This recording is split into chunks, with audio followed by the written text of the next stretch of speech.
हरिः ओं श्रीकौशिकान्वय सुधाम्बति सीदबानुं श्रीशुद्धसद्वगुरुवर्यतनूजरत्नं श्रीलक्ष्मणार्यवरदार्य पताब्जभृङ्गं श्रीमत्सुचक्रवरदार्यमहं प्रपद्ये नीलातुङ्गस्तनगिरितटी शुद्धमुद्बोध्य कृष्णं पारार्ध्यं स्वं श्रीसिद्धमध्यापयन्ती योच्चिष्ठायां सृजनिगलितं या बलात्कृत्य भुङ्क्ते गोदा तस्यै नम इदमिदं भूया वस्तु भूयः அன்னவயல் புதுவை ஆண்டாள் அரங்கற்கு பன்னு திருப்பாவை பல்வதியம் இன்னிசையால் பாடி கொடுத்தாள் நற்பா மாலை பூமாலை சூடி கொடுத்தாளை சொல்லு சூடி கொடுத்த சொரற்கொடியே தொல்பாவை பாடி இரளவல்லவல்வளையாய் நாடி நீ வேங்கடவர்க்கு என்னவது என்ன இம்மாற்றம் நாம் கடவா வண்ணமே நல்கு கற்று கரவை கணங்கள் பல கரந்து கற்று கரவை கணங்கள் பல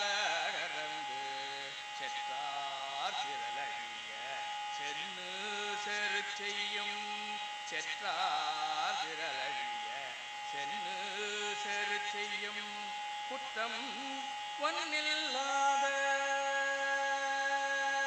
குற்றம் ஒன்னில்லாத கோவல்லர்தம் பொற்கொடியே குற்றம் ஒன்னில்லாத கோவல்லர்தம் பொற்கொடியே புத்தரவல்குல் புனமையிலே போதராய் புத்தரவல்குல் புனமையிலே போதராய் சுத்தத்து தோழிமார் எல்லாரும் வந்து சுத்தத்து தோழிமார் எல்லாரும் வந்து நின் முத்தம் புகுந்து முகில் வண்ணன் பேர் பாட நின் முத்தம் புகுந்து முகில் வண்ணன் பேர் பாட சித்தாதே பேதாதே செல்வ பெண்ணாட்டி சித்தாதே பேதாதே செல்வ பெண்டாட்டி நீ எத்து புறங்கும் பொருளேலோரெம்பாவாய் நீ எத்து புறங்கும் பொருளேலோரெம்பாவாய் கற்று கரவை. இப்பாசுரத்தின் சுருங்கிய கருத்தை இப்பொழுது பார்க்கலாம்.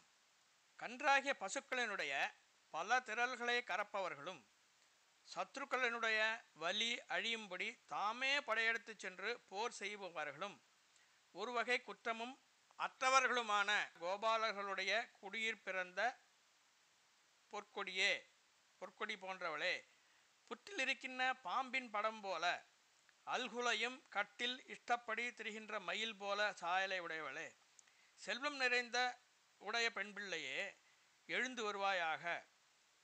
பந்து வர்க்கத்தைச் சேர்ந்தவர்களும் தோழிமார்களுமாய எல்லோரும் திரண்டு வந்து உன் திருமாலையின் முற்றத்தில் புகுந்து கார்மேகவண்ணனான கண்ணபிரானுடைய திருநாமங்களை பாடச் செய்தோம். பேருறக்கமுடைய நீ சலியாமலும் ஒன்றும் பேசாமலும் உறங்குவது என்ன பிரயோஜனத்திற்காகவோ நாங்கள் அறியோம். தூக்கம் விழித்துக்கொள். அஞ்சு குடிக்கொடு சந்ததியாய் ஆழ்வார்கள் தஞ்செயலை விஞ்சி நிற்கும் தன்மையளாய் பிஞ்சாய் பழுத்தாளை ஆண்டாளை பக்தியுடன் நாளும் படுத்தாய் மனமே மகிழ்ந்து என்ற உபதேச ரத்ன மாலையில் மலவாள மாமுனிகள் அருளி செய்தது போல ஆண்டாள் பெரியாழ்வார் திருக்குமாரத்தியாய் அவதரித்து மற்ற ஆழ்வார்கள் என்னெல்லாம் 1000ம் 100ம் 1100மாக சாதித்த திராவிட வேதமாம் திவ்ய பிரபந்தத்தில் அதைவிட விஞ்சி நிற்கும் தன்மையாய் பக்தர்களிடத்தும் அன்பினால் விஞ்சி நிற்கும் தன்மையனாய் சகல வேத சாரமும் ஆன 30 பாசுரங்களாய் நமக்கு திருப்பாவையை தந்தருளினார்.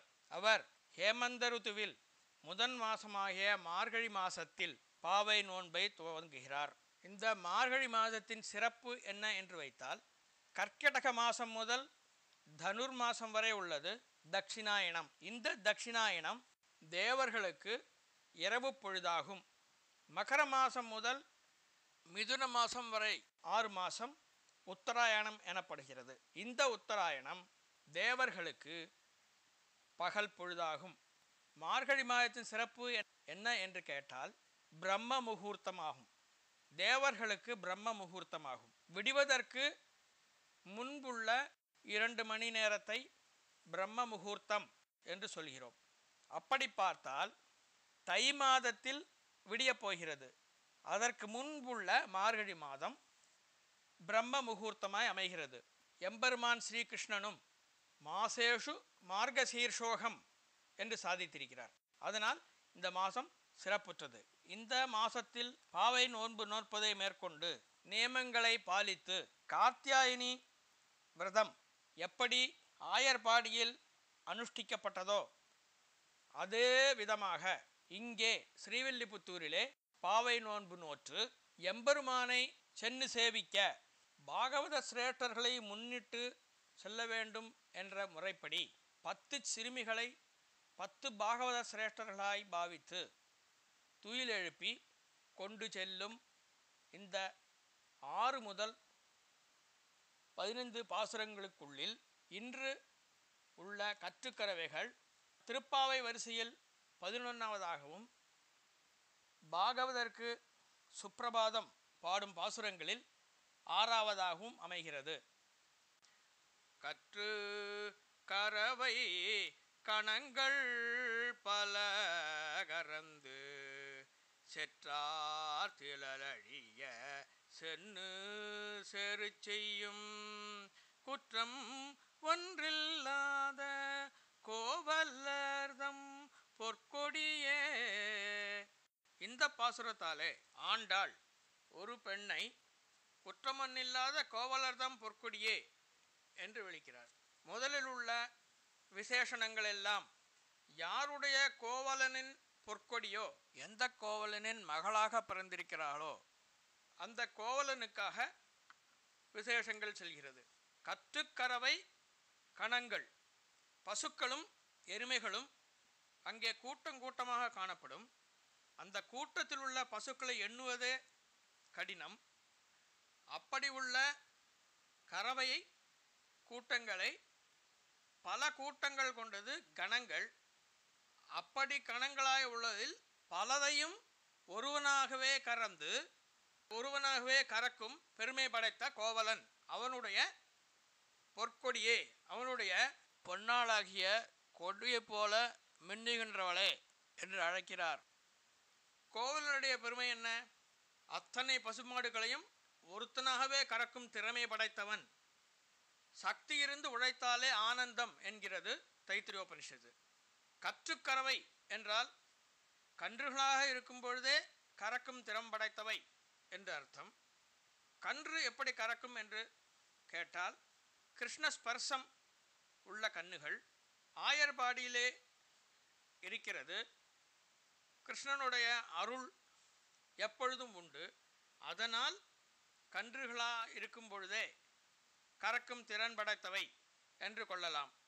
இதற்கு வேறொரு அர்த்தமாக கற்றுக்கறவை கன்றுகளை பிரியாத பசுக்கள், கன்றுகளை பிரியாத எருமைகள் என்று அர்த்தம். அங்கே இருக்கும் பசுக்கள் எல்லாம் கன்றுகளை ஒரு நொடி போலும் பிரியாதவை என்று ஆண்டாள் சாதிக்கிறார். அப்படி உள்ள பல கணங்களை கறந்து இருக்கும் கோவலனுடைய வேறொரு சிறப்பு செற்றார் திறரொழிய சென்னு செரு செய்யும். செற்றார் என்பது எதிரிகள்.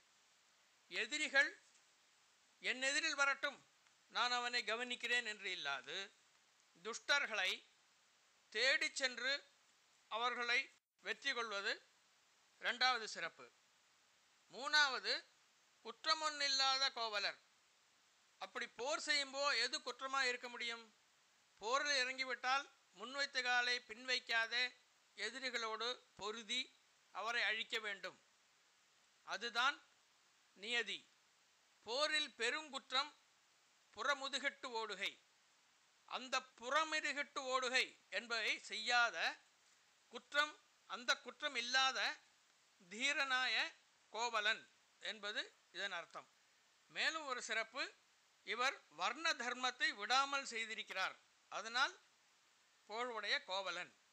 அந்த கோவலனுடைய பொன்னால் செய்யப்பட்ட கொடியை போல அழகுடைய மகளே என்கிறார் ஆண்டாள்.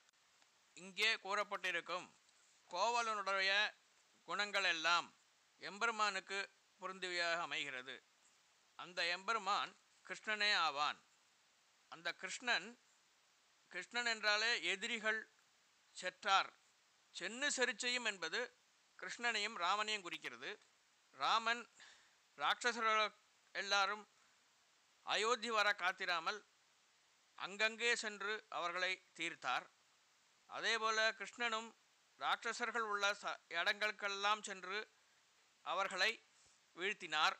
இங்கே என்னவென்றால், இந்த கோவலனுக்கு கண்ணனுடைய இயல்புகள் சொல்லப்பட்டிருப்பதால் மிகவும் சிறப்புடைய ஒரு கோவலனுக்கு மகளாய் பிறந்திருக்கிறாய் என்று பெருமையாக கூறலாம்.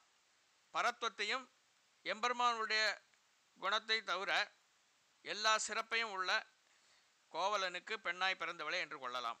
புற்றரவல்குல் புனமயிலே போதராய். இந்த வாக்கை புற்று அரவு அல்குல் என பிரிக்கலாம். பாம்பு ஏற்கனவே சன்னமாயிருக்கும். அரவு என்றால் பாம்பு. பாம்பு ஒரு புற்றில் நுழையும் போது ஏற்கனவே மெலிதாய் உள்ளதை பின்னும் சுருக்கி புற்றுக்குள் செல்லும். அத்தகைய சிறிய எடையுள்ள பெண்ணே என்று சம்போதனம் செய்கிறார். சாதாரணமாக பெண்களை கூறும் பொழுது மேலே உள்ள பாகங்களும் கீழே உள்ள பாகங்களும் காலும் மார்பு தலை இவைகளை இணைக்கும் பாலமாக இடுப்பு அமைகிறது. அந்த இடை ரெண்டிற்கும் இடைப்பட்ட இடை இருப்பதாக அதை ஊகித்துத்தான் தெரிந்து கொள்ள வேண்டும். மேலே ஒன்று இருக்கிறது, கீழே ஒன்று இருக்கிறது. அதில் இடைக்கு உள்ளது ஊகித்து தெரிந்து கொள்ள வேண்டிய நிலையில் உள்ள அழகான பெண் என்பது அதன் அர்த்தம். இந்த மாதிரி அழகுடைய பெண்ணே வெளியில் வா என்று ஆண்டாள் விழிக்க, அவர் நான் மாத்திரம் வந்தால் போருமா, எல்லாரும் வர வேண்டாமா என்று கேட்க, சுற்றத்து தோழிமார் எல்லாரும் வந்து நின் முற்றம் புகுந்து முகில் வண்ணன் பேர் பாட. இங்கே பார், அக்கம் பக்கம் இருக்கின்ற எல்லா தோழிகளும் ஒரு சேர வந்து நின் முற்றத்தில் நிற்கிறோம். முகில் வண்ணனாய எம்பெருமானின், கார்மேக வண்ணனாய எம்பெருமானின், காரைப்போல் கருணா மழை பொழியும் எம்பெருமானை பாடுவதற்காக வந்து நிற்கிறோம் என்று கூறி, சித்தாதே பேசாதே செல்வ பெண்டாட்டி நீ, அசங்காதே பேசாதே வெளியே வா செல்வ பெண்டாட்டியே என்று சாதிக்கிறார். இங்கே கோவலன் பெருமையுடையவன். கணங்கணங்களாக கற்றுக்கறவை கணங்கள் பல அவனிடத்து இருக்கின்றன. இது செல்வச் செழிப்பை காண்பிக்கிறது. அத்தகைய செல்வம் மிகுந்த பெண் ஏன் எழுந்து வெளியில் வரவில்லை என்பதை ஆண்டாள் செல்வ பெண்டாட்டி என்று சாதிக்கிறார்.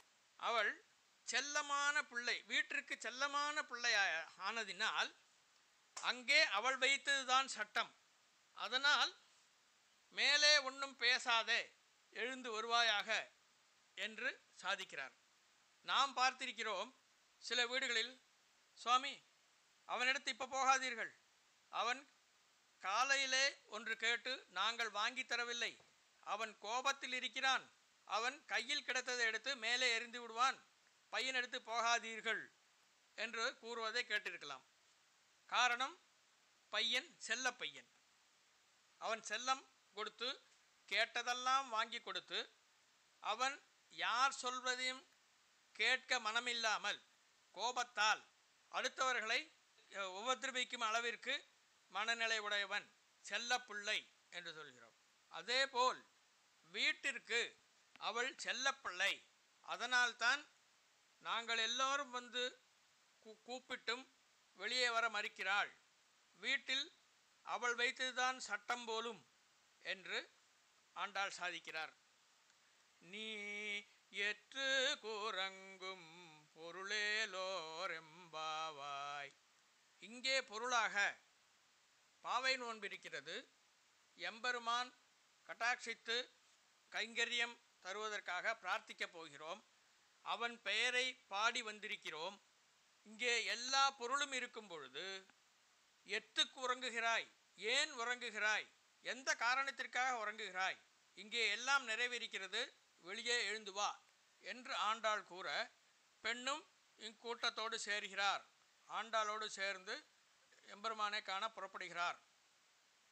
இங்கே முகில்வண்ணன் என்று கூறி எம்பெருமானுடைய ஔதாரியத்தை கூறி எம்பெருமானே பிராபிய பிராபகமாயிருக்கிறார், பிராபிய பிராபகங்களை தருவதாய் இருக்கிறார் என்பதை சுனிச்சயம் செய்கிறார்.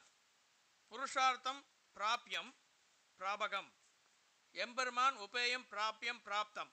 எம்பெருமானே உபாயமாகவும் அவனே உபேயமாகவும் நமக்கு அருளை தந்து கைங்கரியத்தை தந்து மோட்சமும் புருஷார்த்தத்தையும் தருவதாக அமைகிறான் என்பதை ஆண்டாள் இங்கே சாதிக்கிறார். ஆண்டாள் நோன்பிலே பக்த சிரேஷ்டன்மாரை முன்னிட்டு எம்பெருமானை சரண் அடைவதற்காக 10 பெண்களை துயில் உணர்த்தும் பாசுரங்களில் இன்று 6வது பாசுரമായ கற்றுக்கறவைகள் பார்த்தோம். இதிலே அந்த பெண்ணை குற்றமன்னில்லாத கோவலர்தம் பொற்கொடியே என்றும் புத்திரவல்குள் பொன்னமையிலே போதராய் என்றும் பெண்ணின் அழகை வர்ணித்து, நாங்களெல்லாம் இங்கே வந்து நிற்கிறோம், எம்பெருமான் பெயரை பாடிக்கொண்டிருக்கிறோம், நீ ஏன் வெட்டியாக உறங்கிக் கொண்டிருக்கிறாய், எழுந்து வருவாயாக என்று கூறி அவரும் கூட்டத்தில் சேர்ந்து கொள்கிறார். இனி நாளை வேறொரு பெண்ணை துயில் உணர்த்தும் வகையாக கனைத்திளம் கற்றெருமை என்ற பாசுரத்தை பார்ப்போம். இன்றைய திருப்பாவை பாசுரத்தை ஒரு முறையுங்கூடி ஆவர்த்தித்து முடித்து கொள்வோம். கற்றுக்கறவைகள் கணங்கள் பலகரந்து செத்தால் திரளிய சென்னு சிறு செய்யும் குற்றமன்னில்லாத கோவலர்தம் பொற்கொடியே புத்தரவல்குள் புனமையிலே போதராய் சுத்தத்து தோழிமார் எல்லாரும் வந்து நின் முத்தம் புகுந்து முகில்வண்ணன் பேர் வாட சித்தாதே பேசாதே செல்வ பெண்டாட்டி நீ எத்துக்குறங்கும் பொருளேலோர் எம்பாவாய். ஹரி ஓம். ஸ்ரீமத் கோதாயை நமஹ.